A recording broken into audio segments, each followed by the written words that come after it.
Matthieu le chapitre 8. Et je vais lire à partir du verset 23.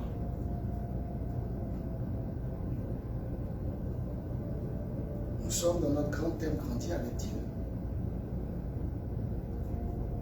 Et il y a des circonstances dans la vie qu'il faut mieux savoir pour éviter d'être sucre. Laissez-moi vous raconter une histoire contenue dans la Bible que vous connaissez, dans Matthieu le chapitre 8 à partir du verset 23. La Bible dit ceci. Il monta dans la barque et ses disciples le suivirent. Et voici, il s'éleva sur la mer une si grande tempête que la barque était couverte par les flots. Et lui, il dormait. On parle du Seigneur. Les disciples s'étant approchés, le réveillèrent et dirent, Seigneur, sauve-nous, nous périssons.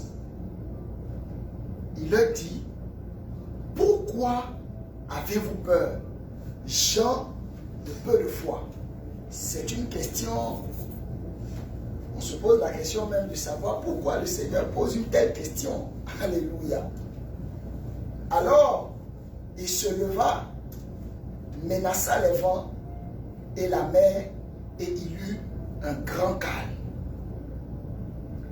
Ces hommes furent saisis d'étonnement. Quel est celui-ci, disait-il, à qui obéissent même les vents et la mer?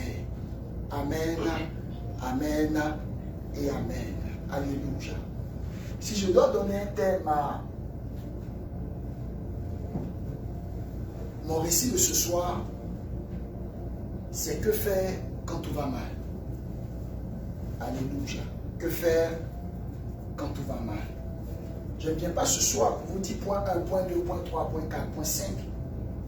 Mais je veux vous mettre dans le décor pour que vous puissiez savoir quelle est la direction empruntée au moment où vous vous trouvez dans des situations favorables ou défavorables. Alléluia. Vous savez, quand vous consultez votre vie, vous pouvez vous-même faire un constat et faire un résumé. Est-ce que les choses vont comme vous le souhaitez? Si les choses vont comme vous le souhaitez, nous bénissons le Seigneur, continuez dans cette voie. Mais si les choses ne vont pas comme vous le souhaitez, nous sommes en train de finir l'année. Dans quelques jours, on va rentrer dans le mois d'octobre, donc dans le dernier trimestre. Et relativement à ça, on ne dira pas que c'est le moment de faire le bilan, mais il faut pouvoir regarder à la porte de sortie parce que l'année va s'écouler. Cette année, nous l'avons appelée, selon les instructions que nous avons reçues de notre Père, le bishop Alexandre Amazo, année de grande grâce. Ça veut dire que c'est une année où, normalement, nous devons ouvrir la porte des grands trésors ou parler le langage de l'abondance. Et si vous vous rendez compte que ce n'est pas le cas, alors c'est que quelque chose n'est pas à sa place. Si vous vous rendez compte que ce n'est pas ce que vous vivez, c'est qu'il y a quelque chose qui a à corriger. Si vous vous rendez compte que ce n'est pas ce auquel vous vous attendez, c'est qu'il y a quelque chose qui est en train d'être fait. Alléluia. Alors, il faut se poser les bonnes questions pour avoir les bonnes réponses. La question est de savoir comment deux personnes peuvent être dans le même environnement. Une personne peut être bénie et l'autre ne l'est pas. Que faire quand vous avez l'impression que tout va mal? Alléluia. Voilà une histoire bien commune, qui est connue de tous. La Bible nous parle d'une tempête qui a été apaisée. J'ai lu cette histoire à plusieurs reprises. Mais j'ai compris quelque chose aujourd'hui et je veux vous la partager. Alléluia. Vous savez,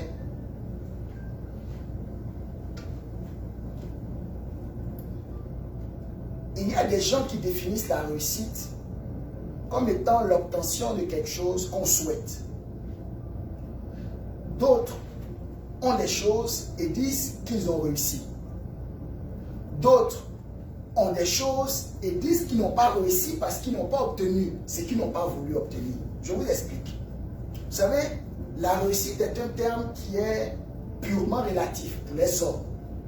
Mais pour Dieu, un homme a réussi quand il accomplit ce pour lequel il est né. Amen. Ça veut dire que chacun de nous, quand nous sommes nés, nous avons un but précis pour lequel nous sommes nés. Ça veut dire que quand Dieu emmène quelqu'un sur la terre, c'est qu'il y a quelque chose qu'il est prêt à accomplir pour Dieu, pas pour lui. Encore moins pour sa famille, parce que quand quelqu'un naît, il ne naît pas avec des enfants. Quand il naît, il ne naît pas avec un travail. Quand il naît, il ne naît pas avec une propriété. Quand il naît, il ne naît pas avec une voiture. Il naît seul et il naît la plupart du temps tout nu. Jusqu'à ce qu'on l'habille, on le protège, il naît dans une famille où on prend soin de lui, il grandit, il apprend des choses. Quand il est dans un environnement où on parle l'araméen, il va apprendre l'araméen. Quand il est dans un endroit où on parle arabe, il va parler arabe. Quand il est dans un endroit où c'est le français, c'est ce langage-là qu'il va apprendre parce que c'est l'environnement qui lui permet. Jusqu'à ce que l'enfant maintenant commence à prendre conscience entre le bien et le mal et qu'il commence maintenant à définir qui il est en fonction de la destinée à laquelle il a été appelé. Alors, dans ce genre de cas de figure, qu'est-ce que Dieu fait? Dieu oriente la personne parce que quand tu nais, Dieu met des balises. Ces balises-là, tout en ayant la liberté, Dieu met des balises pour ne pas que tu sortes des balises. Il a fait avec tous les hommes, il crée les cieux, il crée la terre. Alléluia. Je vais quelque part. Alors, quand vous naissez et que vous connaissez le Seigneur, parce que quand quelqu'un ne connaît pas le Seigneur, ça c'est une autre portion. Mais quand quelqu'un connaît le Seigneur, il y a une chose qu'il faut comprendre. Il faut une chose qui doit être saisie par cette personne et de savoir, je connais le Seigneur, c'est un fait. Mais pourquoi je connais le Seigneur? Parce qu'en réalité, quand on dit qu'on connaît le Seigneur, la première chose, c'est pour notre salut. C'est vrai, c'est bon. Mais arrivé un moment, il faut que tu ailles au-delà du salut. Savoir qu'est-ce que ta vie peut apporter au royaume auquel tu appartiens. Voilà une question. Alléluia. La question qu'il faudra te poser est de savoir pourquoi Dieu me suscite alors, en ce moment précis-là, que ça soit de la période de ma vie. Des gens ont accepté le Seigneur à 30 ans, d'autres ont accepté à 16 ans, d'autres ont accepté à 40 ans. Pourquoi c'est en ce moment-là que Dieu permet que je puisse le connaître? Alors, la question qu'il faudra se poser, qui est une question fondamentale, c'est Dieu m'appelle à faire quoi? Vous savez, j'ai vu des gens à la fin de leur vie se poser la question de savoir, est-ce que j'ai vraiment accompli ce auquel Dieu m'a appelé? On a vu des gens même qui ne servaient pas Dieu, qui ne connaissaient pas Dieu, et à la dernière minute, ont accepté le Seigneur. Ça fait partie du plan de Dieu. On a vu des gens, comme ce cas de ce malfrat et ce voleur qui était à la croix, qui a dit oh Dieu, je veux partir avec toi, malgré tout ce qu'il a fait sur la terre. Donc vous voyez que Dieu est capable d'apporter sa grâce à qui il veut. Mais nous qui le connaissons, pour ceux-là qui le connaissent assez tôt, et vous voyez que vous avez encore de la marge, ce n'est plus une histoire de votre salut, ce n'est plus une histoire de travailler à votre salut, mais c'est de poser la question de savoir, qu'est-ce que je fais dans le royaume? Amen. Qu'est-ce que je fais dans le royaume? Qu'est-ce que Dieu m'appelle à faire? Ce n'est pas une histoire d'église. Ce n'est pas une histoire d'appartenir à une église. Ce n'est pas une histoire de communauté. C'est une histoire de... Parce que Dieu peut te prendre et puis te parachuter en Syrie. Dans un endroit où il n'y a pas d'église. Mais Dieu a une mission. La question est de savoir quelle est la mission à laquelle tu as été appelé. Et ça, c'est une question qu'il faut te poser chaque fois que tu es en train d'entamer un cycle dans ta vie. Amen. Alors, les disciples, quand vous regardez le récit et que vous regardez l'histoire même des disciples, vous voyez qu'à un moment, dans leur marche, Jésus était obligé de leur poser la question de savoir, mais j'ai dit les amis, qui dites-vous que je suis? Ils ont commencé à raconter leur vie, jusqu'à ce que Pierre les sauve en leur disant, tu es le Christ, le Fils du Dieu vivant. Et là même encore, le Seigneur lui dit que ça là, je suis sûr que Pierre, c'est pas toi qui peux dire un truc comme ça, ça vient du ciel. Bref, donc les gens étaient en train de marcher avec un Dieu qu'ils ne connaissaient vraiment pas. Ils marchaient avec un Seigneur qu'ils ne connaissaient pas, bien qu'ils aient abandonné leur vie pour le suivre. Alors, voilà que le Seigneur, dans le récit, fait ressortir certains points. Ils sont avec lui dans la barque, et pendant qu'ils sont avec lui dans la barque, il se trouve qu'il y a tempête. La question qu'il faudra poser, c'est que quand ils sont partis, est-ce qu'ils ont regardé la météo? Est-ce qu'ils ont regardé les vents? Est-ce qu'ils ont eu le temps de consulter? Mais rien. Il y a eu la tempête, il y a eu les flots. Et la barque a commencé à sombrer. Mais la barque sombre pendant que Jésus est dans la barque avec eux en train de dormir. La question est de savoir, Christ peut être dans une vie et une vie va sombrer. Christ peut être dans une vie et cette vie-là va aller droit au mur. Christ peut être dans une vie et cette vie-là va aller jusqu'à s'effondrer. Est-ce que c'est possible? Oui, c'est possible. Jésus était dans la barque avec eux, mais ça n'a pas empêché à la barque de chercher à sombrer devant la tempête. La question, c'est que pourquoi Jésus est là? La tempête a bien vu Jésus s'endormir, elle pouvait avoir peur. Mais non, elle est venue. Et la Bible dit que les disciples ont fait quelque chose de simple. Ils ont réveillé le Seigneur. Aujourd'hui, on peut constater dans notre vie que les choses qu'on veut atteindre, on ne les atteint pas. Le niveau financier qu'on veut atteindre, on ne l'atteint pas. Il y a quelque chose qui ne va pas. Mais quand les choses ne vont pas, qu'est-ce qu'on fait? Faut-il se retourner pour tout abandonner? Faut-il aller voir d'autres dieux? Faut-il continuer avec le Seigneur? Mais à quel prix? Voilà des questions auxquelles moi, je n'ai pas de réponse. Je ne vous donnerai pas de réponse ce soir pour vous dire, voilà 1, 2, 3, ce qu'il faut faire. Mais je vais vous dire une chose, c'est que les choses peuvent mal aller, bien que le Seigneur soit dans la barque. Ça, c'est ce qu'on vient de lire. Et ça, c'est une chose certaine. Les choses peuvent mal aller, bien que le Seigneur soit là, en train de travailler dans une vie. Souvent, quand les choses vont mal, la question qu'on se pose, c'est de savoir, avons-nous mal fait ou avons-nous fait quelque chose qui n'est pas bien? Alléluia. C'est une question qui est légitime. Mais souvent, on fait des choses bien, mais les choses ne vont pas toujours bien. Pourquoi? Parce qu'il y a des moments, bien qu'étant dans la barque, nous ne dialoguons pas avec le Seigneur. Amen. Amen. Amen. Vous savez, j'ai lu l'histoire de Néhémie. Si vous l'avez déjà lu, vous allez vous rendre compte que c'est une histoire assez agréable. Voilà quelqu'un qui était chanson du roi. Et il a posé la question un jour à des amis, à des frères qu'il connaissait, leur demandant, mais qu'est-ce qui se passe de l'autre côté? Et nos frères, ils disent que tout a été ruiné, nos frères sont allés en captivité, le temple s'est détruit. Et la Bible dit que Néhémie s'est mis dans son coin et a commencé à pleurer. Il était tellement triste. Il se dit, mais regardez, lui il était tranquille là, il était chanson du roi, sa vie était bien, je suis sûr que sa famille était à côté de lui, tout était tranquille pour lui. Il servait le roi, il avait un boulot, il avait un salaire, il avait des opportunités, il avait une assurance maladie, il était tranquille, il n'y avait rien. Mais il pose la question à ses frères et on dit non, que tes arrière-parents, le temple a été détruit. Et la Bible dit que ce monsieur, il est triste. Vous voyez que ce n'est pas tout le monde, même ceux qui sont venus lui donner la réponse, n'étaient pas autant tristes comme lui. Ça veut dire qu'il avait un fardeau qui dépassait le commun des mortels. Normalement, dans quoi vous allez vous mettre là? Vous êtes tranquille, vous êtes dans un confort. Pourquoi s'embêter avec toutes ces choses où on dit il y a ruine, il faut aller rebâtir? C'est trop compliqué tout ça. Il pouvait rester là dans sa zone de confort, mais il a dit non. Et quand vous lisez le récit, vous vous rendez compte que il n'a même pas parlé de ça à quelqu'un. Il était là. Mais le roi a constaté qu'il y avait quelque chose qui troublait le monsieur.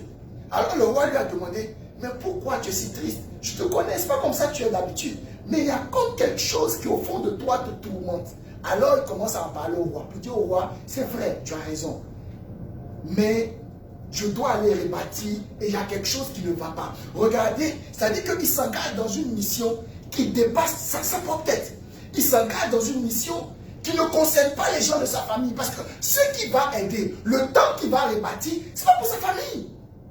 Sa famille est là avec lui, là près du roi, mais ce n'est pas pour lui, ce n'est pas pour sa famille. Et la Bible dit qu'il dit au roi, je veux avoir grâce à tes yeux, donne-moi des lettres et je pars. Je vais raccourcir l'histoire. Mais quand il part, il va rencontrer des difficultés. Il y avait Tobija, il y avait Sambala, qui eux ont commencé à faire des manigances pour dire que toi là, dans ton cœur, je suis sûr que tu as envie d'être roi. C'est pour ça que tu fais tout ça. Comment tu peux quitter ta zone de confort et puis venir dans une ruine et mettre des idées, commencer à prendre le bois et puis mobiliser des gens pour commencer à rebâtir? Tu gagnes quoi? Qu'est-ce que tu gagnes en rebâtissant ça? Parce que la question c'est ça. Tu gagnes quoi? Alors, voilà le monsieur qui se fait tourmenter par ces gens-là, qui ont voulu même atteindre à sa vie, qui ont voulu le tuer. D'autres personnes à sa place auraient dit, peut-être même que ses propres parents l'ont appelé pour lui dire, mais j'ai dit, Néhémie, dans quoi tu te mets? Et rentre à la maison, on était calme ici. Tu vas faire semblant là, va te tuer. Jusqu'il est obligé même de voir certaines prophétesses pour prophétiser, donner de fausses prophéties, pour le faire sortir, pour que les deux là le tuent. Mais il a fallu l'Éternel pour qu'ils comprennent que ce sont des pièges. Mais ils ont eu le temps. Ils mobilisent des personnes, des vieillards, des jeunes, pour pouvoir rebâtir. Et vous savez ce qui se passe? Il est obligé de leur dire que vous tenez votre machette ou quoi que ce soit, vos outils, et de l'autre côté, vous avez votre lance, parce qu'au cas où on ne sait jamais. Donc imagine, il est obligé de mettre à risque la vie de ces personnes. Mais pour quel but? Rebâtir le temple. Est-ce que les choses allaient bien comme il souhaitait? Non. Ça veut dire qu'il arrive à des moments où tu te rends compte que dans ta vie, là, il y a quelque chose qui ne va pas. Un enfant peut tomber malade. Au travail, les choses ne peuvent ne pas être en ordre. Regarde, tous les plans financiers que tu as eu à bien placer, tu te rends compte qu'en plein milieu de l'année, là où on se trouve là, les économies que tu as là ne peuvent même pas te permettre de faire un voyage. Tu ne comprends pas? Pendant ce temps, tu sais que tu gagnes de l'argent. Tu sais que ta vie financière n'est pas aussi catastrophique, mais tu n'es pas au niveau où c'est. Et tu te rends compte que les choses ne vont pas bien. On fait quoi dans ce genre de cas? Quand tu te rends compte que le couple dans lequel tu es est en train de battre en l'air, il y a comme une incompréhension, la communication ne passe plus, ça ne va pas bien. Tu fais quoi? Tu fais quoi? Aujourd'hui, il y a plusieurs enfants de Dieu qui viennent à l'église le matin, mais le soir qui pleurent. Il y a plusieurs enfants de Dieu qui viennent à l'église le matin, qui chantent, qui louent le Seigneur, mais le soir, sur leur coucher, et pendant qu'ils sont sur leur coussin, se mettent à pleurer. Seules les larmes de leur corps est témoin de leur vie qui est une vie triste. Que faire? Tu pries le Seigneur, tu fais tout. Tu fais tout, tu vas faire les examens, tout. On te dit que tu n'as pas de problème. On dit que ton mari n'a pas de problème, mais vous n'avez pas d'enfant. On dit de faire une offrande, tu vas, tu fais, tu payes ta dîme, mais pas d'enfant.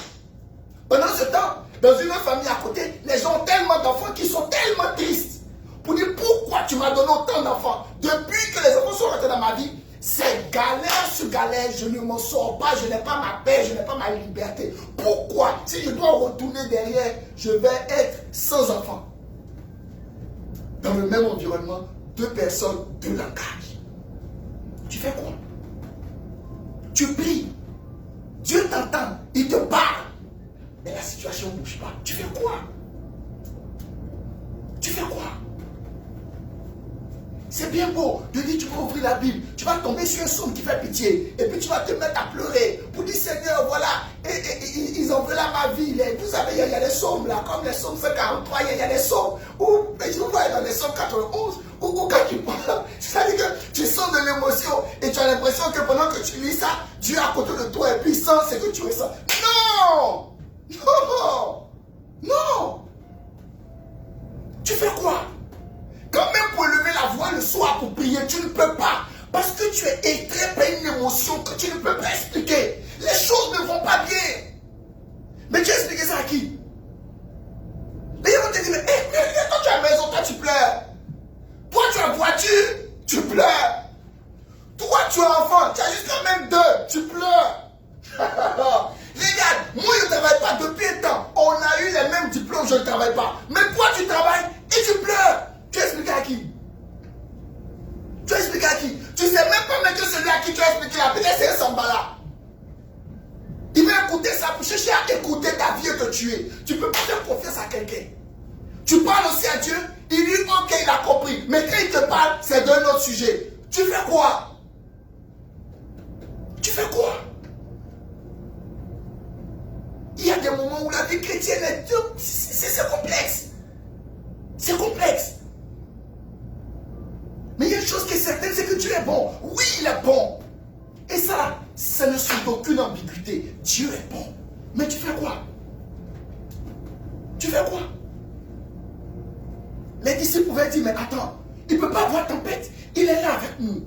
Mais est-ce que le fait que Dieu soit là n'envoie pas la tempête? Si la Bible dit qu'il y a deux maisons, il y a une qui est bâtie sur le roc et il y a une autre qui est bâtie sur le sable. Et la Bible dit que quand la tempête va venir, c'est la Bible nous dit assurément, il va avoir tempête. assurément, il va avoir vent. Mais quand le vent va venir, la maison qui va rester demeurée, c'est cette maison qui est bâtie sur le roc. Une chose est de l'avoir dans notre bac, mais une chose est qu'il soit éveillé. Il faut qu'il soit éveillé. À qui tu vas parler? À qui? Qui peut mieux te comprendre que cet esprit? Qui?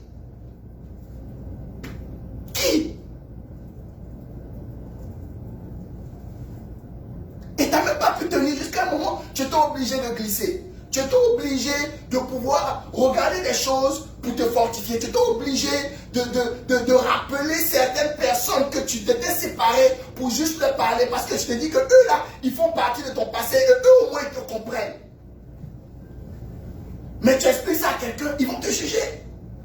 Ils vont te dire que mais comment tu as laissé ton ex et puis c'est à ton ex tu racontes ça. Ils vont te juger. On fait quoi quand tout semble aller mal? On fait quoi? On fait quoi? Quand tu te retrouves dans une situation et ta propre femme dit maudit Dieu est absent. On a appris ça avec Jean. Tu fais quoi? Quand même la personne avec qui tu dors là ne peut pas rentrer dans ton cerveau pour savoir ce que tu vis là comme réalité. Parce que les choses commencent à s'accélérer. Tu fais quoi? Tu fais quoi? Qu'est-ce que tu fais? Qu'est-ce que tu fais? Le matin, tu as un visage et le soir, tu as un autre visage. Tu fais quoi? Tu n'as même plus la force même de parler à quelqu'un du Seigneur parce que ta douleur est intense. L'incompréhension s'accélère au fur et à mesure que les jours sont en train de passer et que cette page de 2023 est en train de se fermer. Tu te poses la question, vais-je atteindre mes objectifs, oui ou non? On dit Dieu est capable de faire les choses en une minute. Oui, mais tu te poses la question de savoir, mais est-ce que toi, ça sera ton cas? Est-ce que ce n'est pas le même péché que tu as fait depuis là, que l'Éternel est en train de te faire payer? Tu es obligé de te formater des films dans ta tête. Pourquoi? Parce que le constat est là. Ça ne va pas. Ça ne va pas. Ça ne va pas. Aucune stabilité, ça ne va pas. On fait quoi? On fait quoi? Vous savez?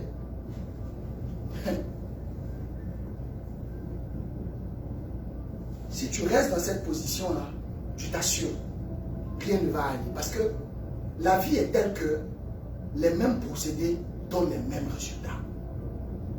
Et donc, il y a quelque chose qui va changer. Or, qui parle de changement, parle de modification. Et quand on parle de modification, il y a un chamboulement, il y a une déstabilisation qui se fait. Regardez, quand vous prenez une plante et que vous la mettez en terre, regardez le processus pour que la plante là sorte, ou du moins la graine sorte pour devenir un arbre.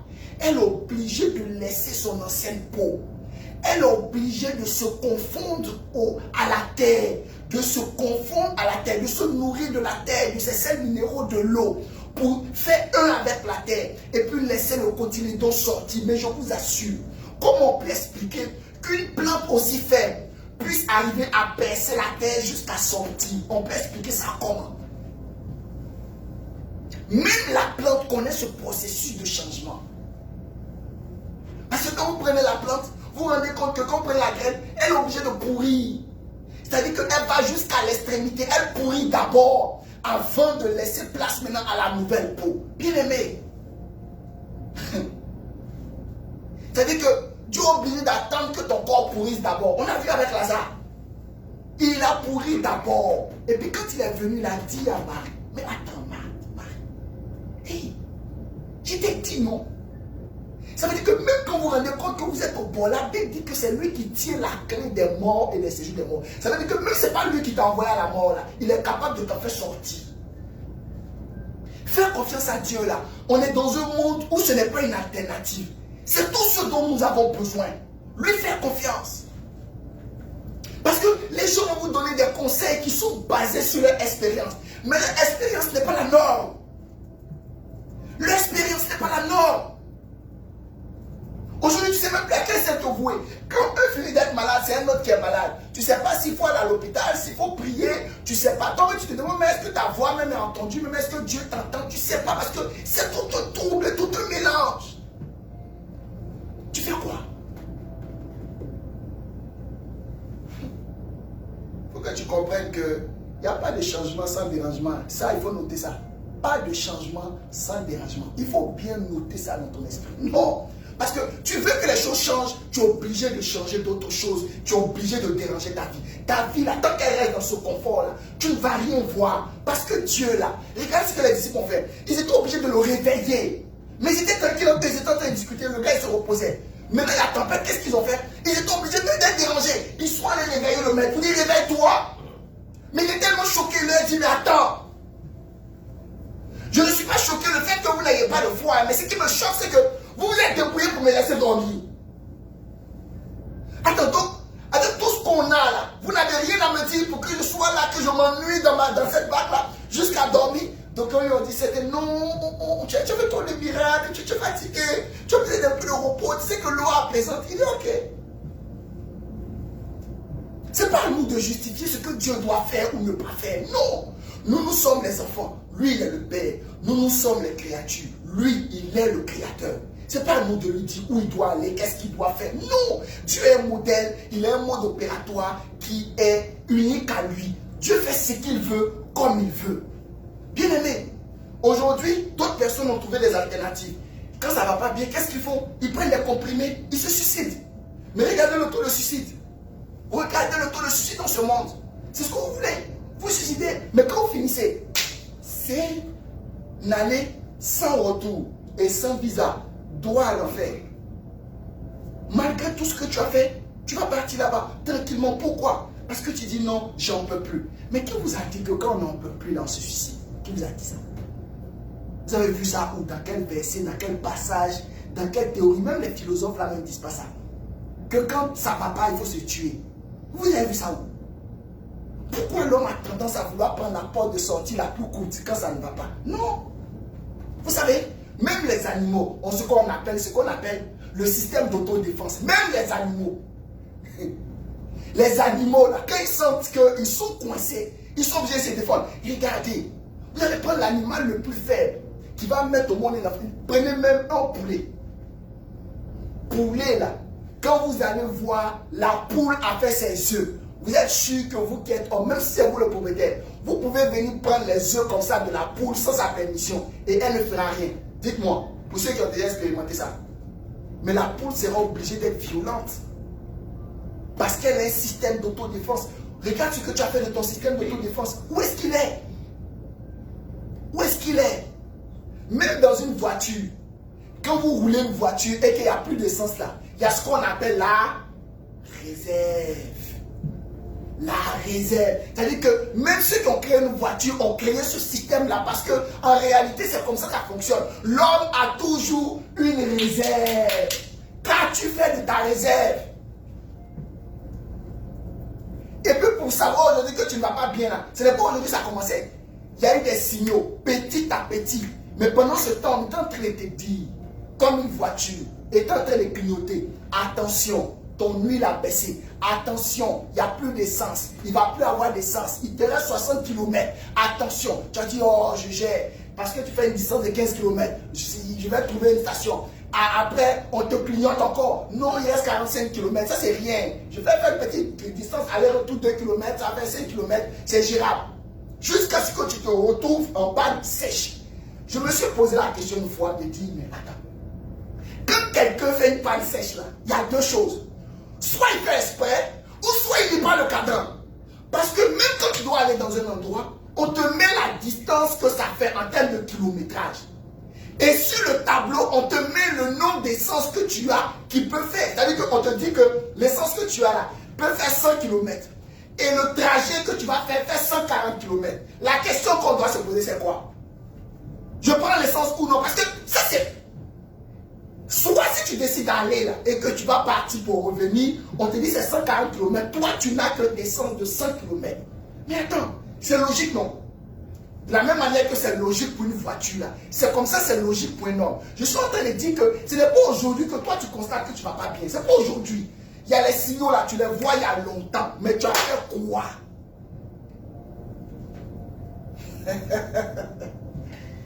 Alléluia. Tu fais quoi? Tu as fait quoi? Tu as voulu expérimenter la panne sèche. Et maintenant, tu ne peux plus bloquer. Tu ne peux plus. Parce que quand il y a panne sèche d'une voiture, qu'est-ce qu'on fait? Il y a deux choses. Soit elle est remorquée, ou soit tu vas dans une station à pied. Pour faire quoi? Pour prendre un bidon, pour prendre un peu d'essence. Pour faire quoi? Pour mettre un peu d'essence dans ta réserve. Qu'as-tu fait de ta réserve? Pourquoi as-tu atteint la réserve pendant que les signaux, tu les avais depuis? Pourquoi? La lecture des signaux est un signe que quelqu'un est en train de grandir avec Dieu. Vous voulez grandir avec Dieu? Apprenez à lire les signaux. Quand vous vous rendez compte que vous êtes sur le même toit que quelqu'un, que vous n'arrivez plus à communiquer, ce sont des signaux. Qu'il y a quelque chose qui n'est pas à sa place. Donc on ne force plus dans le système. On cherche maintenant à poser la question de savoir qu'est-ce qui ne va pas pour résoudre.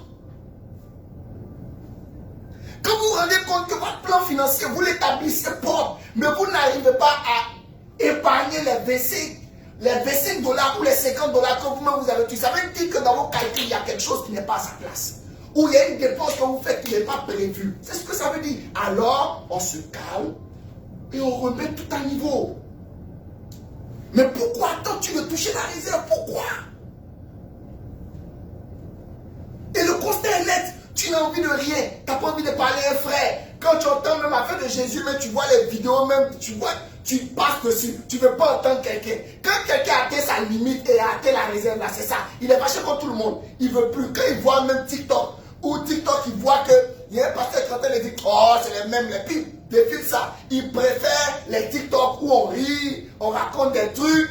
C'est signe que tu as atteint ta réserve. Quand les choses de Dieu sont en train de passer, même Facebook, des vidéos, que c'est pour Dieu que tu défiles, il ne faut pas dire que tu as besoin d'un temps de repos. Il n'y a pas de temps de repos dans le monde des esprits. Il n'y en a pas. Il n'y en a pas. Il y a un seul jour où le maître s'est reposé. C'était quand? Le 7e. Mais après, ça va faire quoi? Travailler 6 jours. Tu as travaillé combien de jours puis tu te reposes? Non, moi, il y a trop prié. Il faut que ma prière, là, ça va durer 2 jours. Non, il n'y a pas de prière qui dure 2 jours. C'est tout le temps. C'est tout le temps. On a vu un ennemi. Il avait toutes les bonnes intentions. Mais les deux, là, Tobija Sambala, voulaient le tuer. Parce qu'ils ont dit que ce gars-là, il a un projet qui dépasse sa tête. Donc, ça nous dérange. Et c'est comme ça. N'attends pas la limite, n'attends pas. Parce que quand tu vas atteindre la limite, je t'assure, tu seras comme la voiture qu'on est obligé de remorquer. Et tu vas voir, pendant que tu es en train de remorquer là, une voiture qui remorque, le volant ne bouge plus. Une voiture qu'on remorque, même s'il y a quelqu'un dedans, on ne peut plus appuyer sur démarrer pour que la voiture démarre, pour que la voiture dise non, moi je vais aller à gauche ou bien à droite. Non, une voiture qui est remorquée n'a plus d'autonomie. Une voiture qui est remorquée n'a plus de responsabilité. Une voiture qui est remorquée n'a plus d'envie. Genre, quand tu as une voiture qui est libre et que l'essence fonctionne normalement, quand tu roules là, il y a des moments où tu vois qu'il y a un blocage ici, tu veux tourner à gauche, tu peux faire ça. Mais quand ta voiture est remorquée, elle dépend uniquement de la voiture qui remorque. Même s'il y a un conducteur dedans, c'est un conducteur inutile, il ne fait rien. Et voilà certaines villes comme ça qui ont atteint le fond, qui sont des villes inutiles. Tu vois le monsieur, tu vois la dame maquée.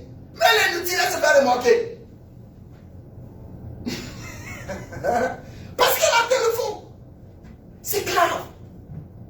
Elle a atteint le fond. Elle a laissé les signaux. Elle n'a pas lu les signaux. Elle n'a pas eu une lecture correcte des signaux. Mais regarde, tout autour de toi te donne des signes que ça ne va pas. Et tu sais que ça ne va pas. Mais pourquoi tu ne veux pas aider? Pourquoi? Pourquoi? Pourquoi?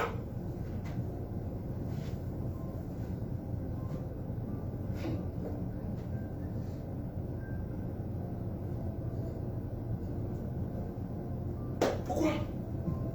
Regarde. Là où tu es arrivé, tu es obligé de te faire remarquer. Tu es obligé.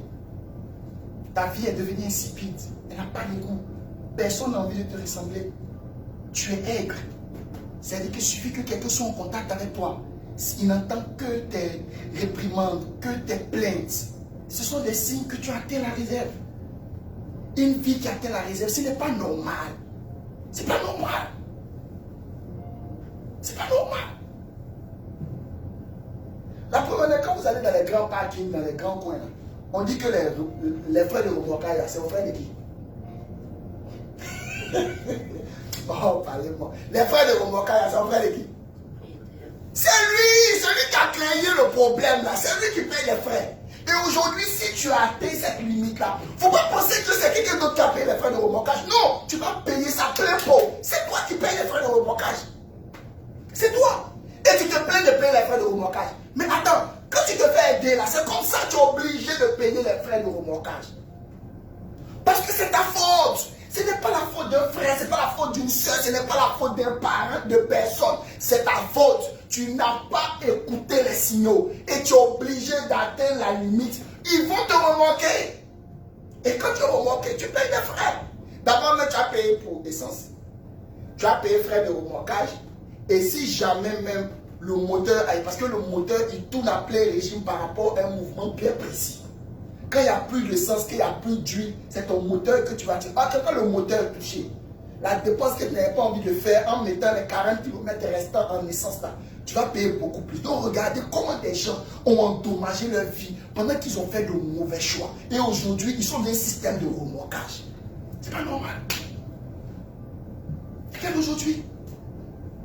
Regarde aujourd'hui. Regarde ta vie. Est-ce que tu penses que ta vie là, c'est une vie qu'on peut projeter pour en faire un cours à l'université? Est-ce que tu penses qu'on peut projeter ta vie là pour faire un cours?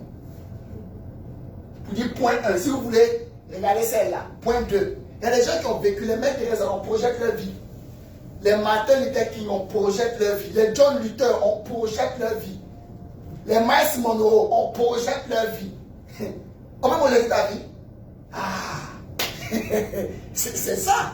C'est le truc qui est là. Donc, reprends-toi rapidement. Actuellement, tu es en train de te faire remarquer, mais retiens la leçon. Et si tu rends compte que autour de toi, il y a des gens qui sont en train de vivre sur la réserve, dis-leur que c'est risqué. On ne vit pas sur la réserve. On ne vit pas sur la réserve. Amen. Je vais terminer par ça. Vous savez, voilà Pierre. On le connaît, Pierre. Disciple du Seigneur. Et son travail, c'était faire quoi? Il faisait quoi comme travail? Il était pêcheur. Donc c'était quelqu'un qui avait hérité ça certainement de ses parents. Il n'est pas à l'école. Tout ce qu'il savait faire, c'était faire la pêche.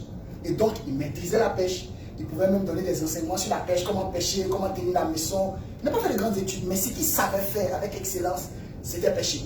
Et encore, il avait une famille, parce que la Bible nous parle de sa belle-mère qui a été guérie par le Seigneur, n'est-ce pas? Donc ça veut dire qu'il avait une femme. Qui parle de belle-mère, pas de femme, n'est-ce pas? Donc la femme qui a été guérie était la mère de son épouse. Bref, donc c'était quelqu'un qui était responsable. Et donc, la pêche là était son activité, pas favorite, mais était son activité principale qui lui permettait de générer des revenus pour s'occuper de sa famille. Alors, c'était quelqu'un, toutes les informations qu'il va obtenir, va tourner autour de la pêche. Avoir une lecture correcte de la température, savoir est-ce que les eaux sont bonnes ou pas bonnes, tout ça il savait le faire. Il n'a pas fait des cours pour ça, mais il savait, avec l'expérience, il savait le faire. Il pouvait regarder une journée, il regarde le soleil comme ça, et puis il dit, les eaux sont bonnes, on peut aller pêcher les gars. Et c'est comme ça un matin il s'est réveillé, et puis il dit à ces gars, les eaux sont bonnes, come on, allons-y. Ils ont soulevé 2 bacs, il a pris son frère, et il a pris les filles de Zébédée là pour aller dans sa conquête. Ils vont, matin, il n'y a rien. À midi, il n'y a rien. Le soir, rien. Certains même voulaient rentrer. Lui, dit Pierre, lui, va rester là. Pendant que les filles de Zébédée étaient quelque part sur la barque là-bas en train de réparer leur filet, parce que lui, il est resté toute la nuit. Aucun poisson. Je vous assure, c'est même pas un poisson, il a tiré, et puis ils vont. La Bible dit, aucun poisson. Comment il peut faire ça?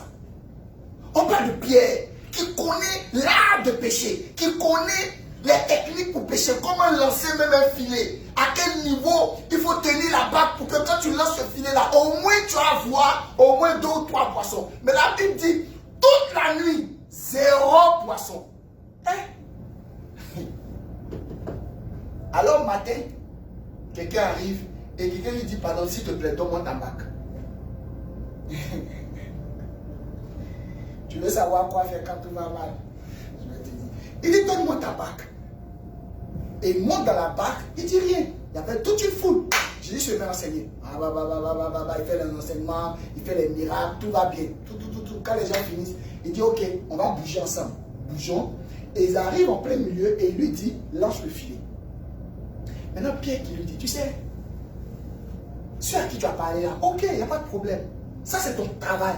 Mais moi, là, mon boulot, c'est la pêche. C'est pas bavardage. Chacun ici, là. Non, moi, si on regarde, c'est mon petit frère. Chacun ici, là, a son travail. Moi, là, c'est la pêche. J'ai pêché toute la misère. Tu as venu le matin à 8 h. Puis tu as parlé à des gens, tu as mis chez toi le filet. Jésus lui dit, jette. Il dit, ok. Sur ta parole, parce que il est en train de dire à ces gars-là, le gars là, on va certainement le jeter dans l'eau là. On va le jeter dans l'eau là parce que apparemment il ne comprend pas bien. Je ne sais pas où il a eu son diplôme de pêche, mais dans le quartier ici là, c'est moi, je suis président des syndicats, je connais tous ceux qui ont fait la pêche. Et lui là, c'est la première fois qu'on le voit, je ne le connais pas. Donc il ne sait pas s'il vient d'une autre contrée, mais il n'y a pas de problème. On va jeter quand même le filet. Et la Bible dit que Pierre dit sur la parole, je jette le filet. Quand il jette là, parce qu'il est en train de dire aux gens, ici là, on est bien passé là. Vous vous souvenez, on était là vers 23 h. Tout ce rayon, on a balisé ça. 23 h minuit, on a balisé ce coin là. Donc elle me dit là, attends, j'étais là. Les poissons, ils sont pas venus le matin là. Il jette à la même place. La Bible dit. Donc lui, il était là et puis il était en train de s'apprêter à dire à Marc que bon, tu sais, faut tirer. Dans tous les cas, j'arrive, mais c'est qu'il n'y a pas de poisson. Donc pour dire aux gars là, qu'est-ce qu'on va dire à prêcher aux gens qu'il y a un poisson? Marc essaie de tirer. Ça bloque. Il dit, Pierre, ça. Je ne comprends pas la question qui bloque. Il dit, bon, certainement, peut-être qu'il y a un truc derrière qui a bloqué un peu notre barque, tout ça, mais essaie de voir. Et puis il entend un bruit. Il voit des poissons sauter. Des poissons sauter. Il dit, le filet est rempli. Ils ont commencé à prendre. Leur barque était remplie. Vous savez ce qu'ils ont fait? Ils ont appelé les autres là. Je ne sais pas par quel moyen ils ont appelé les autres. Pour leur dire, ils étaient en plein milieu de la mer. Les autres étaient sur la barque. Ils n'ont pas de mégaphone, ils n'ont rien. Comment ils ont appelé les gars? Il y a un poisson. Les gars maintenant prennent le bac pour venir. Et les deux bacs étaient totalement remplis. Pierre maintenant se pose la question, comment ça s'est passé? Pendant que moi qui suis spécialiste de la pêche, il y a quelque chose qui ne va pas. Et il s'est rendu compte qu'en réalité, dans une vie là, ce n'est pas le conventionnel qui marche. Quand vous êtes une vie qui appartenait à Dieu, ce que vous devez faire, c'est d'appartenir au divin. Votre vie doit être divine. Parce que si ta vie n'est pas divine, il y a un problème. Regardez, Jésus est obligé d'abord d'utiliser la barque pour qu'ensuite il y ait la pêche miraculeuse. La question qu'il faut te poser quand ça ne va pas, c'est de savoir, ma vie, là, elle est à quel niveau d'utilisation? Quel est le pourcentage d'utilisation? Si ta vie qui est ta barque n'a pas été utilisée, sois sûr. Le miracle de la pêche ne va pas être constaté et ta vie sera la même vie. Pierre s'est incliné pour dire, je reconnais que toi, tu n'es pas un gars simple.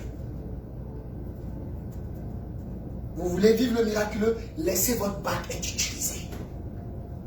Laissez Dieu utiliser votre vie. Quand vous êtes dans une situation où vous vous rendez compte que vous avez besoin de remorquage, là, ne laissez pas quelqu'un vous remorquer. Ne laissez pas une pensée humaine vous remorquer. Ne laissez pas la sagesse des hommes vous remorquer. Ne laissez pas des messages que vous trouvez tout azimut sur Internet vous remorquer. Non, laissez le Saint-Esprit vous remorquer.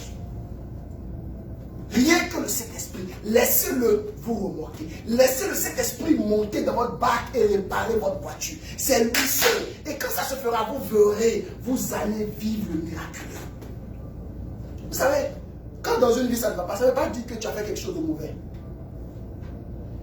La Bible dit, il eut un soir, il eut un matin. Ce fut le premier, le deuxième, le troisième, le sixième, patati patata. Alléluia.